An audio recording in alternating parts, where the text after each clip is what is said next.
Hello everybody, and welcome to our Professional Development Webinar Series.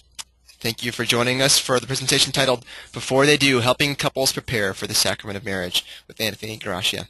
For those of you who are here for the first time, my name is Jared Dees, and I'll be the moderator for today's webinar.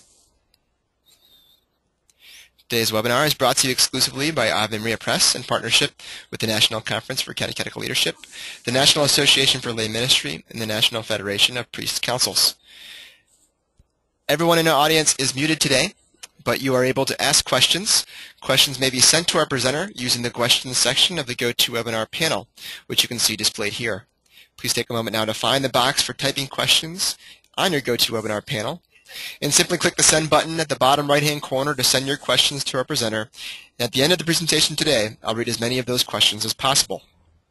I'd also like to note that this webinar is being recorded, and a link to the recording will be sent to you later this week via email, so please watch your inboxes. So now that we've gone through the technical stuff, I'd like to extend a very warm welcome to our presenter. Anthony Gracia is the author of the popular marriage preparation programs Before I Do and Catholic Remarriage, as well as many other books. He holds a master's degree in counseling from Indiana University, a master's degree in liturgical studies from the Catholic University of America, and has been an adjunct faculty member at the University of Notre Dame. He is the president of the International Organization of Marianist Lay Communities. For 21 years, he served as the pastoral associate at St. Pius X Granger Parish in Granger, Indiana, a great parish if I might add, as adult educator, RCIA director, and marriage and family therapist.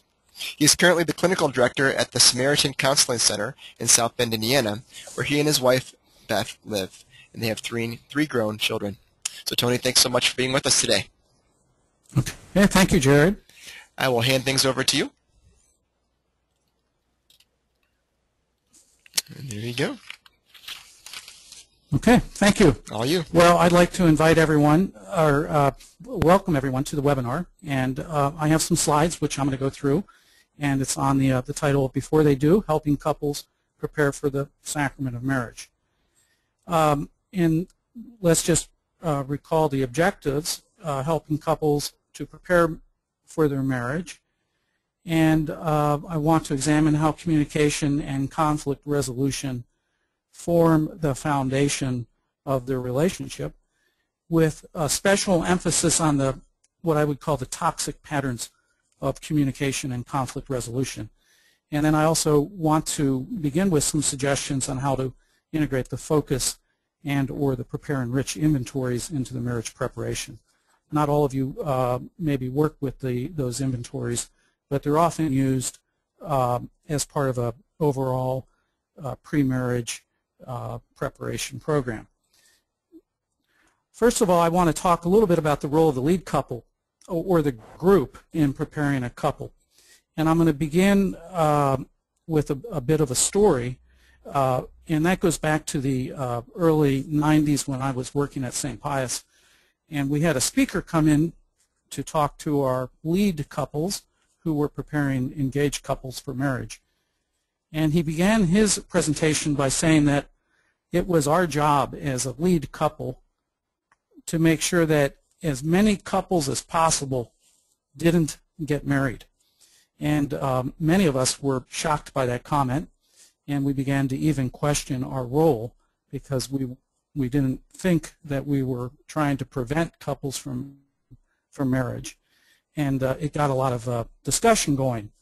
So my idea about the role of the couple, the lead couple, in preparing an engaged couple, or the pastoral minister who is working with an engaged couple, or even the group leaders, is to enter an honest conversation with the engaged couple concerning their own journey of marriage and what it will take to live and sustain a loving, committed life together.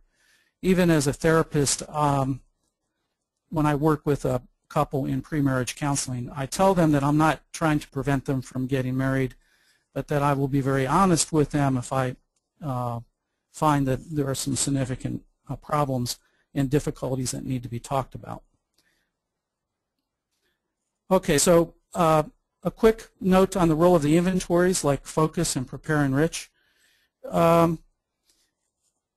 It's my understanding that these inventories help identify kind of red flag issues like verbal abuse, sexual abuse, substance abuse, porn use, because they're structured to look for agreement or disagreement, and anything where a couple is not in agreement or if they disagree on gets flagged and needs to be talked about. And we've all worked with couples who are very motivated during their preparation and appear to be very mature in their presentation to us. And their focus or prepare and enrich scores come back with high agreement and with very few or almost no red flag issues. And I've certainly worked with couples like that, and you may have worked with couples like that where they're just a joy to work with, and then only to find that 3 to 4 or 5 years later that there's a divorce or serious marital issues. So one of the things I want to say is that predicting marriage outcomes is a very risky business. There's a certain mystery as to why some couples seem to have the resilience and the commitment to hang in there and solve their problems, while other couples sometimes don't make it through adjustment periods, and then they end up divorcing.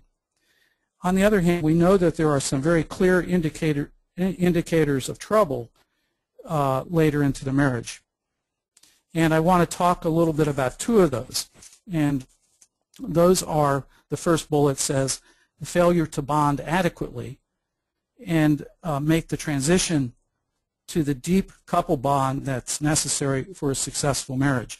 As a marriage counselor, I often see this in couples who have been married 7 to 10 to 15, 20 years or so, that their marriage bond becomes weakened for a variety of reasons, and they have to rebond. And that's a very, very, I think, important issue as you prepare couples, to make sure that their bond is deep and complete. And the second issue I want to touch on are issues with poor and toxic communication patterns that really does lead to a failure to successfully resolve conflict, and also interferes with the bonding. And the rest of this presentation will be really focused on those 2 issues. So let's talk a little bit about bonding. And I want to say that there's a rhythm to marriage. And we know that the pace and the vitality of a marriage ebbs and flows according to the rhythms that are established in courtship. And I describe this rhythm as a threefold process. And it's an unfolding interplay between pursuit of each other, catch bonding, and establishment of marital routines. And I want to just touch briefly on each parts of this cycle of bonding. In the first cycle, the first part of that cycle is attraction pursuit. And in the attraction pursuit phase, a young couple, even an older couple, if they're getting married later on in life, they become attracted and experience an almost compulsion to be with each other, and real need to be with each other. It's really a reaching out, going beyond. And our erotic responses, our eros, leads us out of ourselves towards the other. And if you've read Pope Benedict's first encyclical, I think it was his first, it might be a second, on God is Love, he talks about erotic love as moving a person out of himself or herself and into the experience of the other person. And this is really what happens in attraction pursuit.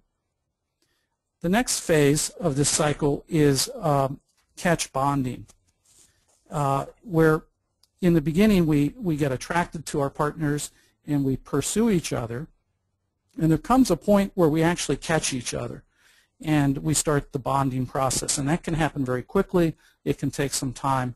And if you're preparing couples, it's always interesting to hear courtship stories. When did you first meet? When did you know that you fell in love? And things like that. And the book Before I Do, the couples book, really gets into those questions in the first two sessions. So in catch bonding phase, we really become committed to each other, and the initial bonding occurs. And this is where we start to feel more of a sense of being a couple and we develop rituals of coupleness. We start planning for the future, and it is in the bonding phase of courtship that the images of friend, lover, partner, and companion deepen and become really the anchors of marital love. I'm a big believer, by the way, in those images, that you want your spouse or your fiancé to be a friend, a lover, a partner, and a companion as you walk your journey of love together. And in this phase of catch bonding, we really bond on what we hold in common interests, activities, and values. And we also bond on what attracts us to the others. So there's a lot of commonality that occurs in bonding phase, and there's a lot of excitement around it. And usually when we're working with our couples, our engaged couples, they are well into this bonding phase because they're engaged and they're planning a future together. And it's really easy to get them to tell their stories of how they pursued each other, how they fell in love. And even in this catch bonding phase, you begin to see the first signs of some anxiety about the future because the initial excitement of the courtship is wearing off, and they have to start planning for the wedding, and some of those anxieties will start to appear. Now, one of the things that does also happen during the catch bonding phase is our shadow sides also bond together. And an engaged couple doesn't often understand deeply or fully that they have a shadow side to their personality, what I would call the underdeveloped issues, and that also kind of bonds with the other person. And those unresolved parts are things like unresolved anger, insecurity, fears that sometimes we might hide during courtship, during the pursuit phase, but when we start to bond, some of those unresolved shadow parts of our personality start coming out more. And it's important, if you're working with an engaged couple, to pay attention to that, because those become really the issues that we have to start working with, especially when we become married and then commit to each other, because those are the issues that will be with us throughout the life of the marriage. There's a saying in the marriage counseling business that we meet and fall in love on what we hold in common, our commonalities, and we grow on our differences. And sometimes the shadow parts of our personality represent certain differences that start to emerge. And it could take a while into the marriage before these really start to emerge. But once you encounter them, they need to be talked about. Okay, the final phase of this attraction, this pursuit, attraction, bonding phase is that of routine and rest, where a couple kind of settles into their commitment. They enjoy each other, they enjoy the passion, but they also begin to develop some routines, and the rest phase is really kind of a settling in and enjoying it. Now, there is also a shadow side to routine that you have to pay attention to when you're working with couples, and that is unclear expectation about the relationship, getting into ruts, just settling in. I joke sometimes with my couples in their 40s that it seems like with many men, for instance, after age 40, sometimes their objective in life is to go out and get the biggest large screen TV possible and mount it on a wall and settle in and watch it. And yet that does present some problems in a relationship. So getting into ruts, becoming bored, and also the emergence of conflicts about how things are going to be done, and this is part of encountering differences. Again, we meet and fall in love on what we have in common, and we grow on our differences. And that is really a part of routine, where differences start to emerge, that you do things a little bit different from me, or sometimes some more serious issues start emerging as well. Like, for instance, I work a lot with couples who have attention deficit. One couple might have attention deficit. And in the courtship phase of the relationship, those issues might appear quirky and kind of attractive, but later during the routine phase and the marriage of the couple, those issues then become defined as problems. Okay, so when this happens, the bonding of the couple can become weakened, and it's really important to kind of note that as you prepare a couple to get them to really look at how it is that they're going to sustain their relationship. So what prevents the renewal of the cycle? Now, one of the things I wanted to say is those three parts of that cycle throughout the marriage have to be continually repeated. So you always have to renew the pursuit, attraction phase of the relationship, and also the rebonding. And couples that do that successfully have a lot of fun with that. Couples who don't do that successfully have a lot more conflict. Okay. So sometimes in a relationship, you have a situation where one person pursues much more than the other, and you have what we call a close far dance that begins. And then sometimes you also have what I call closeness interruptus, meaning that just as a couple is becoming close, someone gets angry or shuts down or interrupts the completion of the pursuit cycle, and as a result there's just a lot of frustration. And then you also have harmful or hidden issues sometimes that one or both of the spouses didn't see or overlooked. And again, going back to the focus inventory or the prepare enrich inventory, whichever one you use, those can kind of start to surface some hidden issues like abuse, verbal abuse, physical abuse, sexual abuse, or even pornography use that later on in the relationship can really start to harm the cycle of renewal. Also, unexpected transitions that interrupt the cycle and which place a high amount of stress on one or both spouses can start to weaken the bonding. Job loss, relocation to new cities, even the beginning of new life in the family with pregnancy. Each one of these transitional pieces, you can look upon the couple as needing to kind of repeat the whole process of falling back in love and pursuing each other and kind of understanding who they are now that this transition has been made. And these unexpected or even expected transitions can really start to interfere with the development of the coupledness. Okay, another thing that can prevent the cycle from being renewed is unresolved family of origin issues. And I mentioned physical, sexual abuse, alcoholism in the family of origin.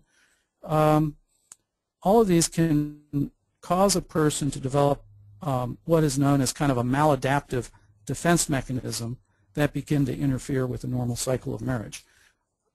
Okay, so I just wanted to alert you to the fact that when you're working with an engaged couple, they are usually a very high energy phase of their relationship where they have become attracted to each other, pursued each other, they have bonded with each other, and they're beginning to plan and settle into the routines of early marriage. And just keep in mind that that cycle of pursuit, attraction, bonding, and settling into routine is something that continually needs to be renewed throughout the marriage. Okay.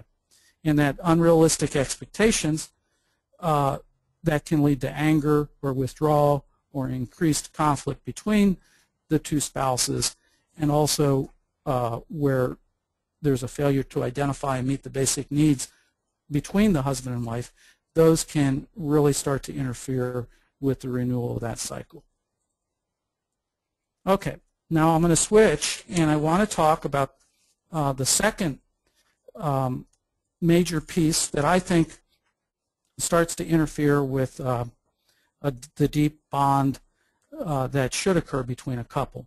And that really is the toxic patterns of communication and conflict resolution that that often exist in a in a marriage. And on the chapter on communication and conflict resolution, and before I do, I treat this rather extensively in the hopes that a couple will begin to realize that if they take a look at any of these toxic communication patterns and do something different, that they're going to actually have a lot of success in their relationship.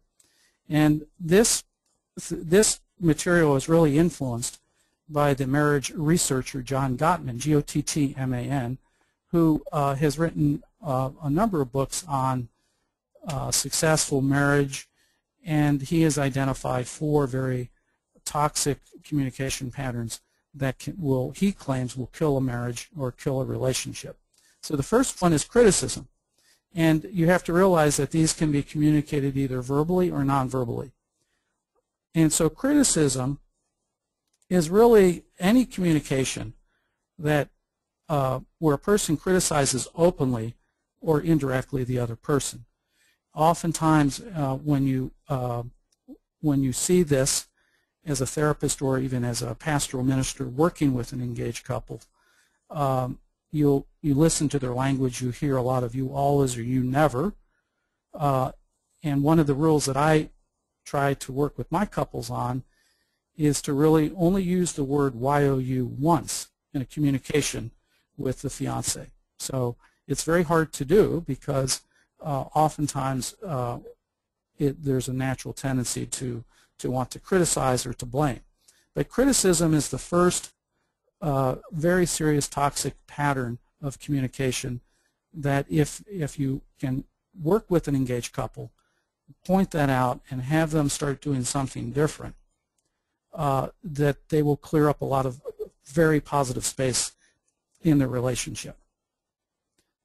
The next toxic pattern is that of defensiveness. And again, this is communicated both verbally and non-verbally.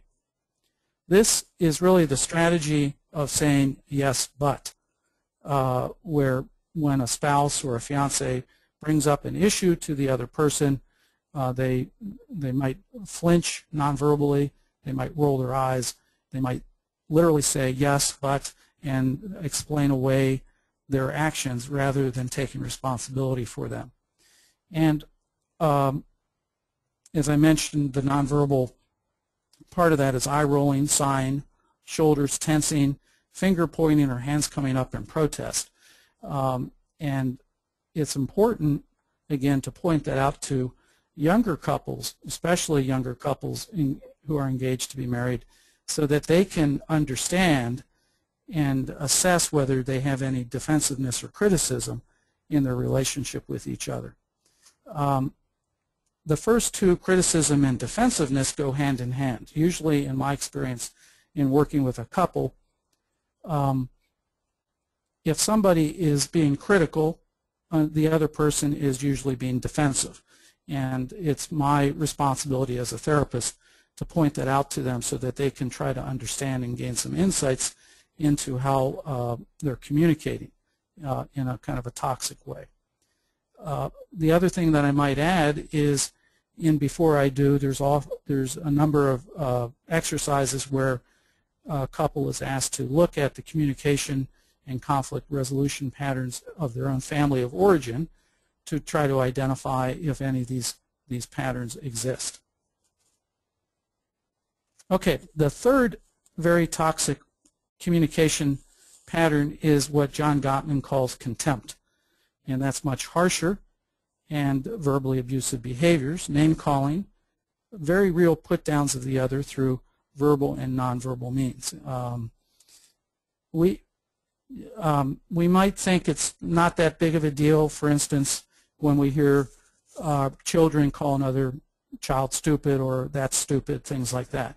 But really in a relationship, words like that, over time, they amount, they count up, and they start taking their toll. So you know that you're dealing with contempt when there's really kind of an assault to the dignity of another person. So any name calling or even kind of characterizing another's behavior as, like for instance, stupid or anything like that, you're on the territory of contempt.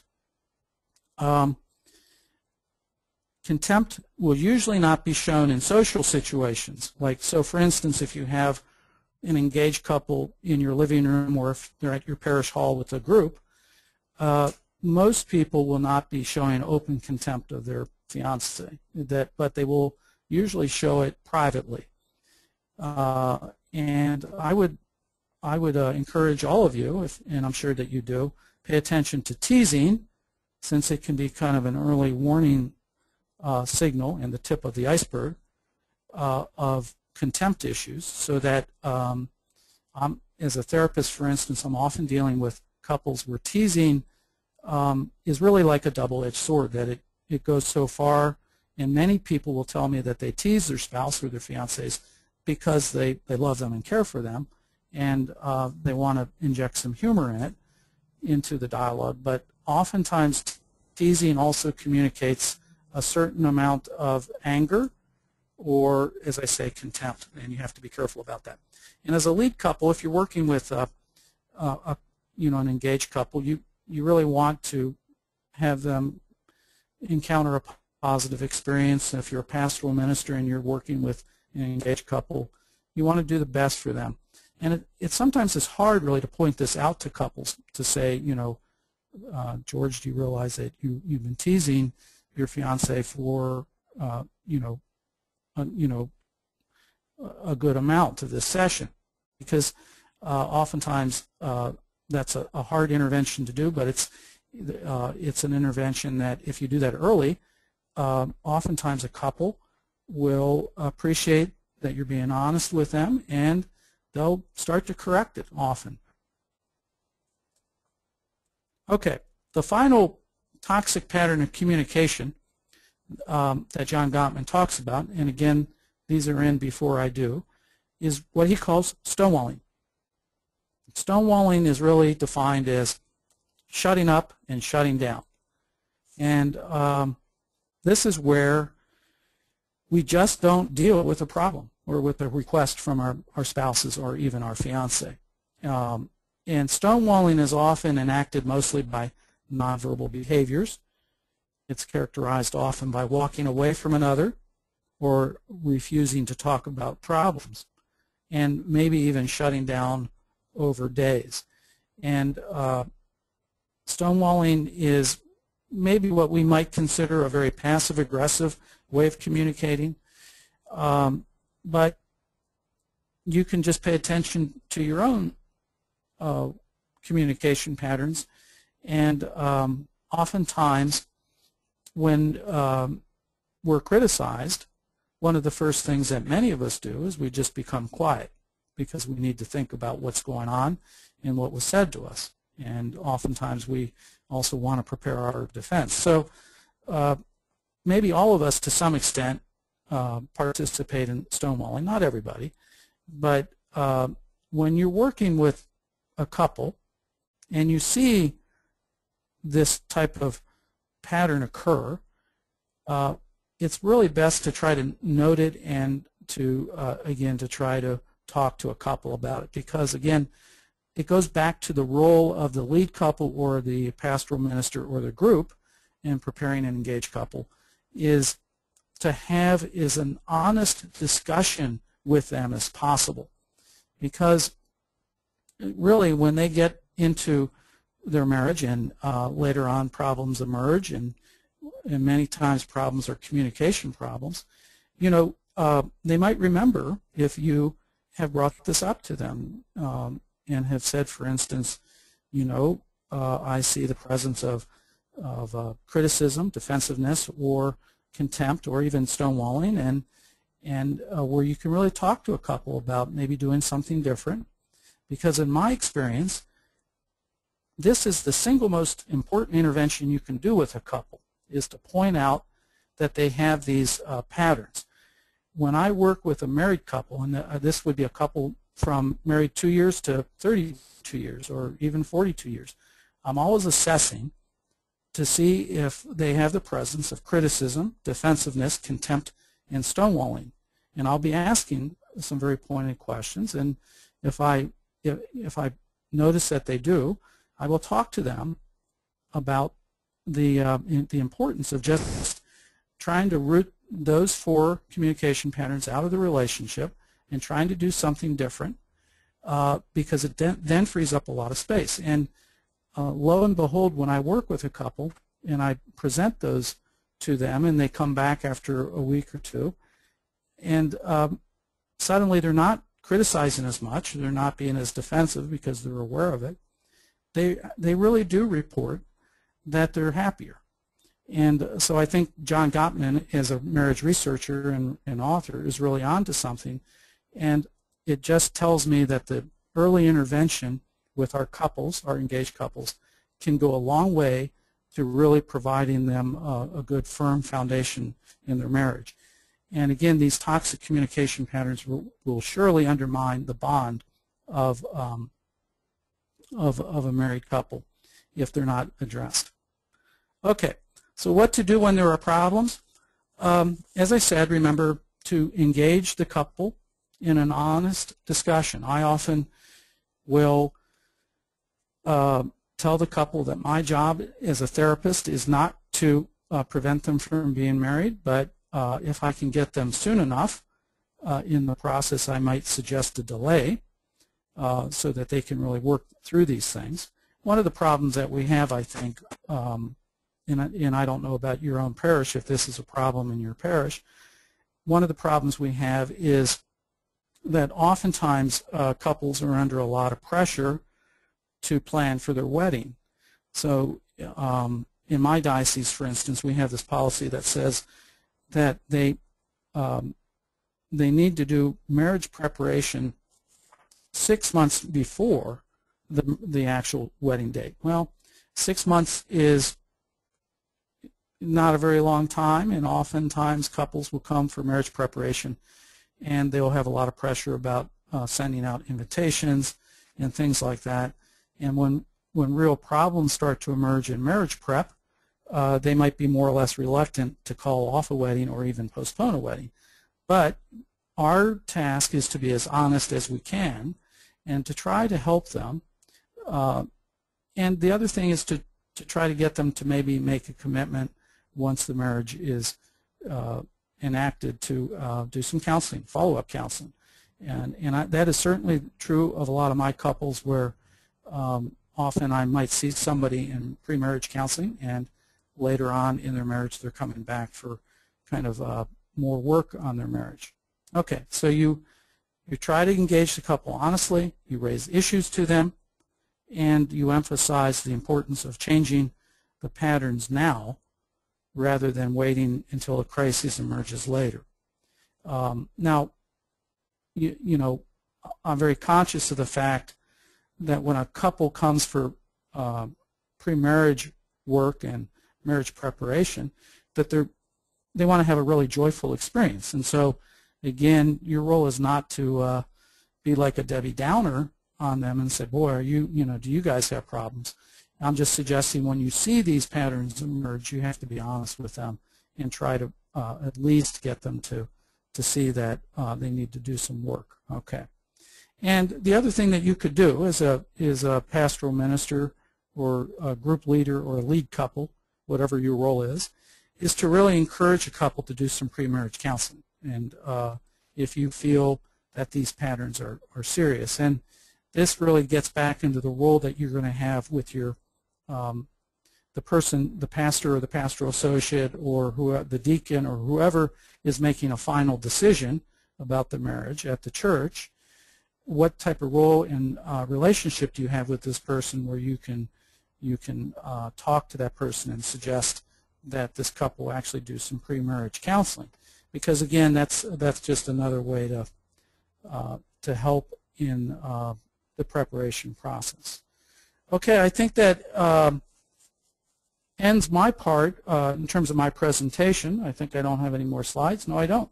So, and I know I went through this very quickly, but I want, usually my style is to be before a group of people, and so I can interact and have people ask questions or even tell me about your experiences. And since I can't see any of you, I don't know if you have questions, but maybe we could take questions at this point and see where we are. Yeah, that's exactly right. So even though we can't see you, you can still ask questions in the GoToWebinar questions section. Let me pull up a picture of that. So yeah, if you want to find now the question section, a few people have already asked questions or made comments. So please, if you haven't done so already, if you want to ask a question about marriage preparation to our presenter today, you're welcome to do so. I'll be reading them as we go along. So Tony, one thing that I'm just kind of wondering is that trend you mentioned right at the end about pre-marriage counseling.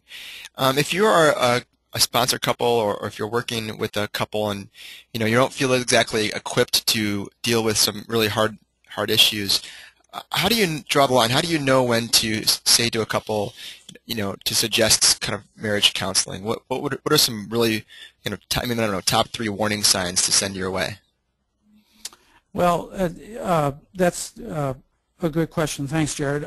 Certainly, if you see the presence of these 4 negative communication patterns, if one or the other part of the couples are doing a lot of criticism, there's a lot of defensiveness or stonewalling, just not talking, that would be a warning sign. Because again, you have to think about the fact that if a couple is presenting some negativity in their communication during what should be a really happy time, imagine what that's going to do, 2 to 3 years into the marriage. And that's the time is to try to pull them aside or have an honest discussion with them. Now, it's really their choice. Again, this is where you have to decide what your role is. Are you trying to stop them from being married, or you're just trying to encourage them to do work? Now, the other thing I would point out as a warning sign would be any real red flag issues, like the real failure to bond. Like sometimes I detect one of the other persons is engaged in a lot of single behavior. Like, for instance, they'll go to the bars alone, or they won't participate with their fiancé in certain activities, and that could be a warning sign. And then the other issue that I would really pay a lot of attention to is the presence of kind of a deeper abuse issues that might be lurking in the background. If if you know that there's an issue with verbal abuse, physical abuse, sexual abuse, at least to try to get the couple to talk about that and to see how they talk about it's really important, because again, if there's a lot of avoidance, that might suggest that there's a deeper problem. The questions on the prepare, enrich, and the focus really are very good at showing the pastoral minister that there might be more serious problems like porn use or physical abuse or sexual abuse that's going to interfere. Okay, good. Yeah, I was going to ask about that. You mentioned at one point that to get at those four the criticism, defensiveness, contempt, stonewalling, you said you asked some very pointed questions. Are those more or less, do you use more or less the questions that are in the focus, or what kinds of questions do you ask in that conversation to try to make sure that those things aren't there?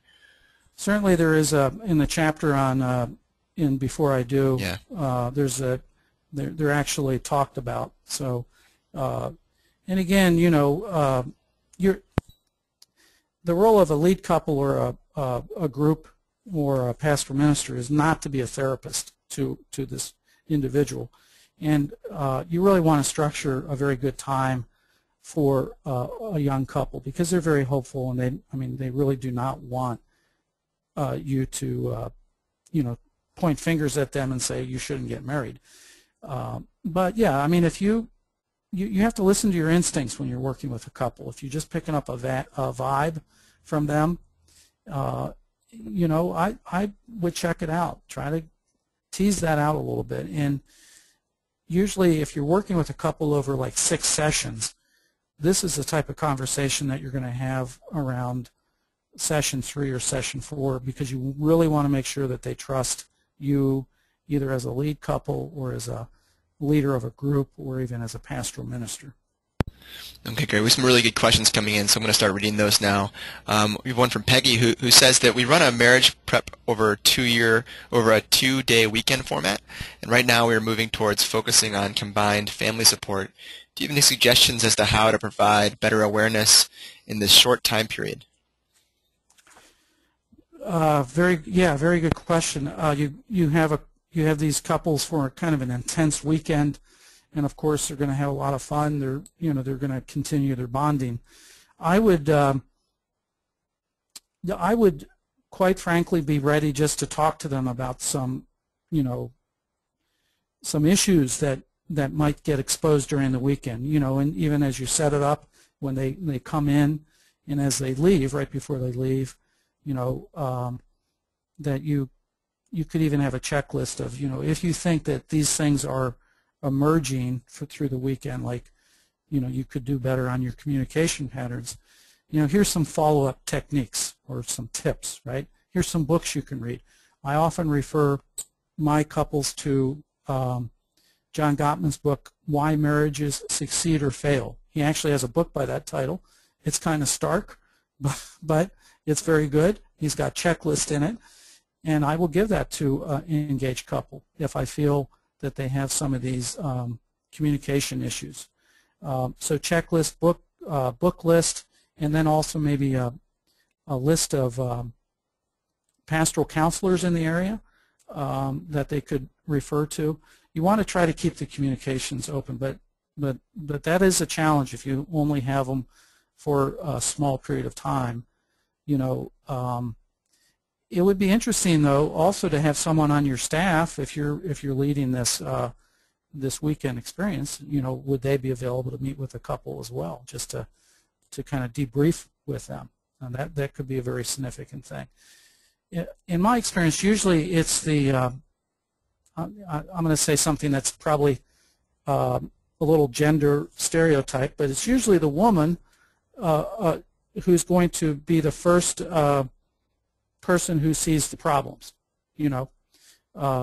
Many of couples, most couples in my experience where they call for problems, it's the woman making the call. Sometimes the guy does that, but usually the woman is the first perceiver of a kind of an issue. And those, so any material that you develop, you have to make sure that both can see it, but also that maybe the woman is going to approach someone afterwards and say, look, we got some problems. What do we do with it? Now, again, having said that I understand that might be kind of gendered stereotype, and because there are a lot of guys also who will raise issues as well. Okay, I'm going to a couple other questions and about some of the issues in marriage preparation. This is from Deacon Richard. He says this may not be covered. He said he came in a little bit late, so he wasn't sure if it was covered or not, but he will ask just in case. What do you say to couples who are cohabitating during their prep phase? Attacking the fact that they live together can be a big turnoff and they shut down. So how would you ease into the issue, especially when they have less time with couples? Of cohabitation, well, I mean, I would try to give them a lot of compliments for getting married, and I would be as positive as possible. And I would also try to, when you get the trust established with a cohabiting couple, to point out some of the difficulties that the research indicates that comes with cohabitation.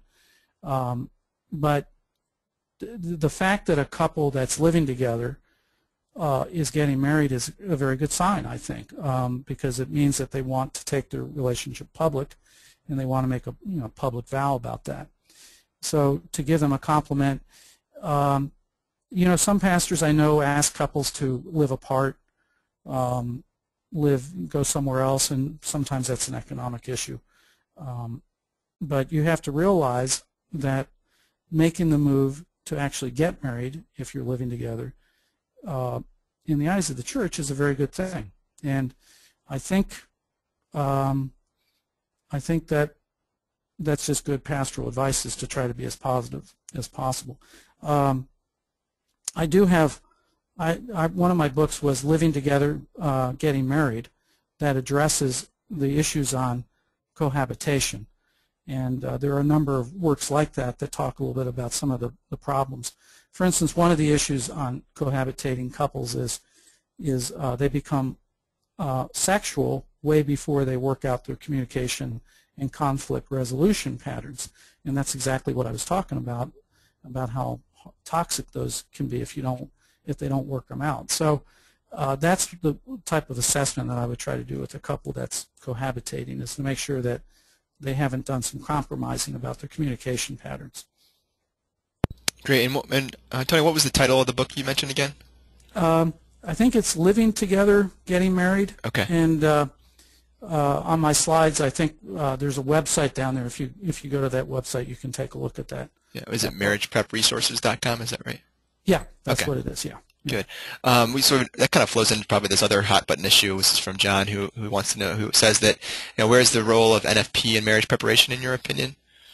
Maybe he's asking how to approach that issue in kind of the same manner. Well, I think it's a very important role, and I know that before I do, there's a section on NFP on page 56, and oftentimes, couples. I know in our diocese, couples are required to take, I think, like a evening workshop or a day-long workshop, so that they can understand what NFP is and how it can help their physical, sexual lives. So yeah, I think it's really important to stress that and to make that part of the marriage preparation. And I think every diocese or every parish probably has their own approach about that, but I think it's really an important consideration. And oftentimes, I mean, in terms of couples just trying to get pregnant, for instance, 30% of couples I think are infertile. I think it's that statistic. But so when you have infertility issues, NFP, for instance, is a very helpful process because both couples often are out of touch with their own bodies.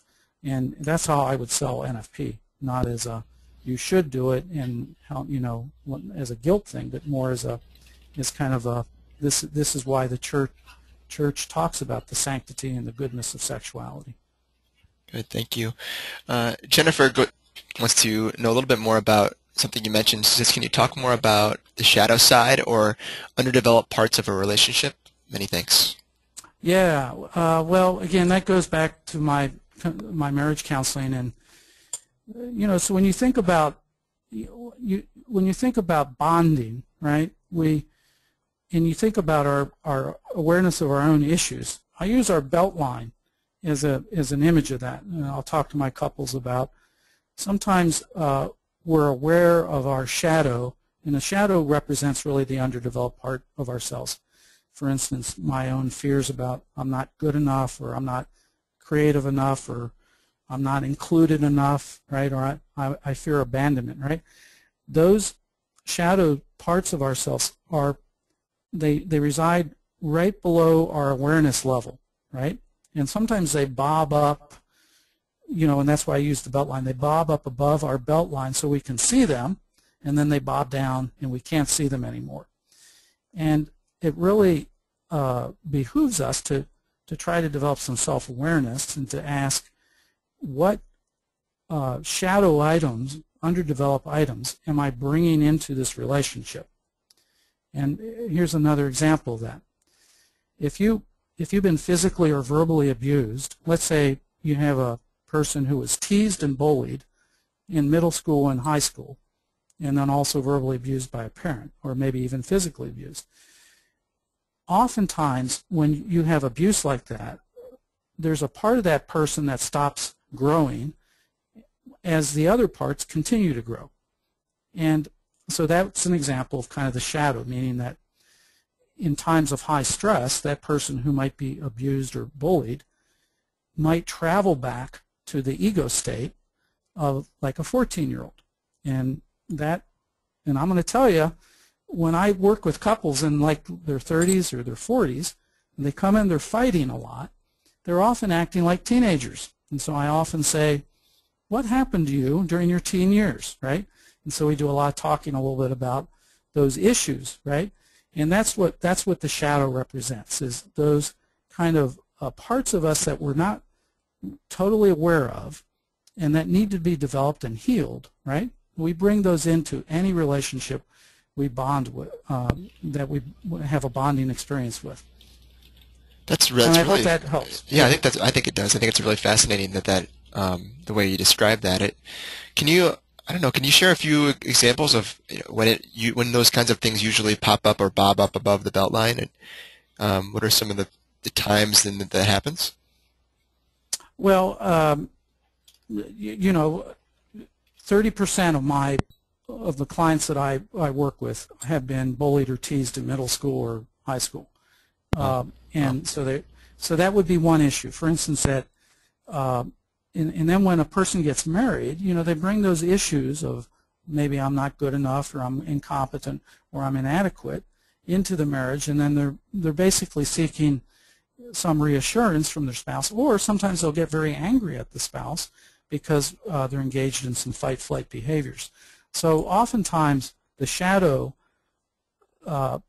side leads to kind of, it emerges under periods of high stress.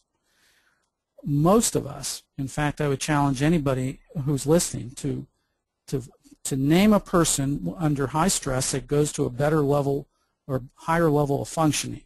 Most of us go to a lower level of functioning when we're under a lot of stress, meaning that we might drink more, we might view pornography, we might get angry and yell, we might get irritable, we might overeat. That's what I'm talking about. So those are when we understand how we act in stress, and we also start to look at what in me needs to be completed more and healed, that's where you start encountering your shadow.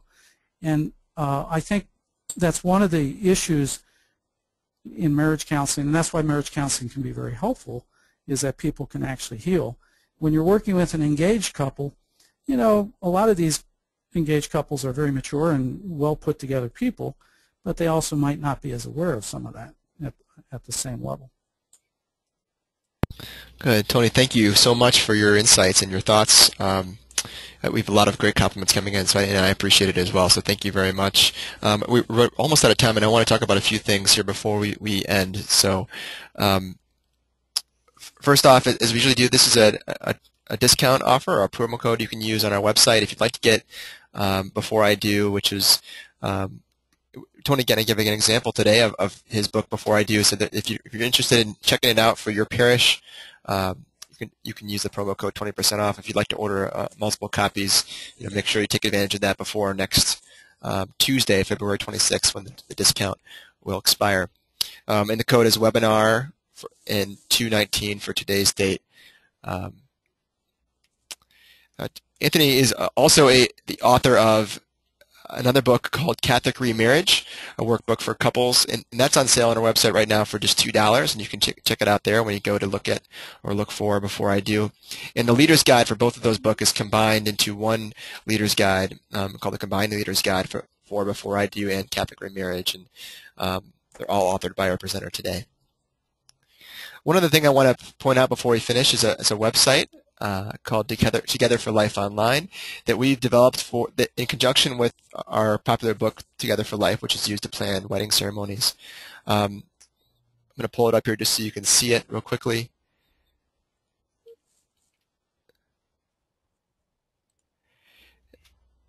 Here's the website, Together for Life Online, and there's a number of resources for couples that are preparing for marriage. You can see we're advertising today's webinar. We have resources for natural family planning.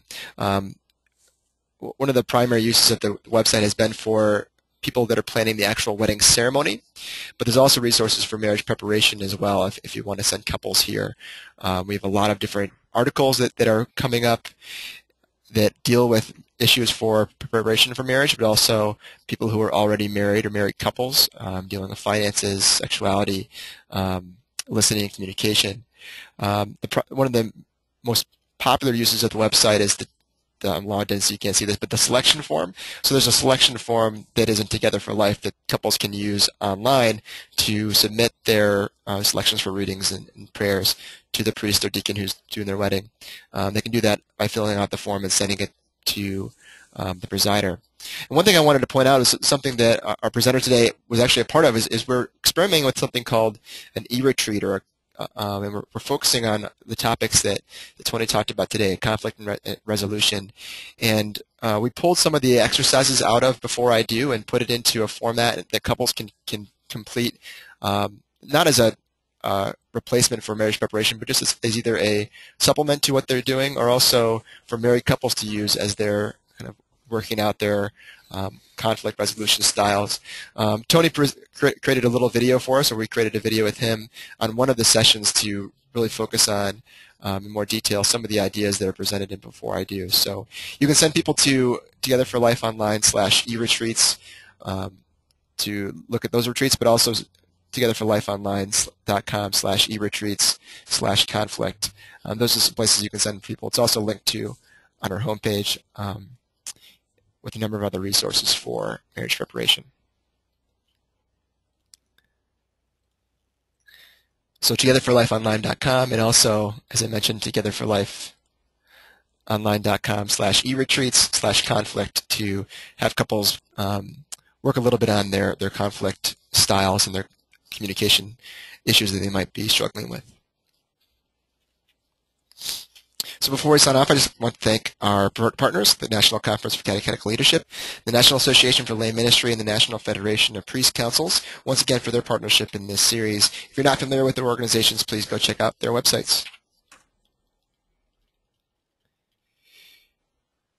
If you're not already a friend of Ave Maria Press Online, please connect with us on one of the social networking sites, including Facebook, Twitter, YouTube, or Vimeo.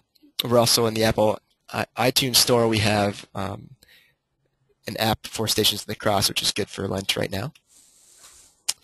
As I mentioned before, this webinar is being recorded, and I'd like you to visit the webpage avemariapress.com/webinar-videos. All of our past recordings, including this webinar, will be there, hosted for free.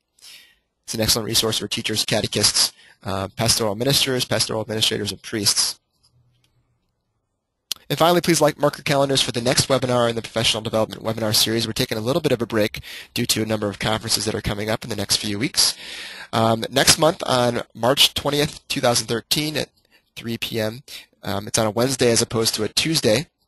We'll welcome Father Michael White and Tom Corcoran, pastor and pastoral associate of the Church of Nativity in Timonium, Maryland. They will present a step-by-step process for introducing positive change into your parish. We're very excited about the release of this new book, especially during this year of faith. And you can purchase it at our website right now at avemariapress.com or wherever books are sold. And you also find out more about this book and Father White and Tom Corcoran's parish at rebuiltparish.com. So we'll see you again next month on March 20th on a Wednesday at 3 p.m. Eastern Time. Thank you.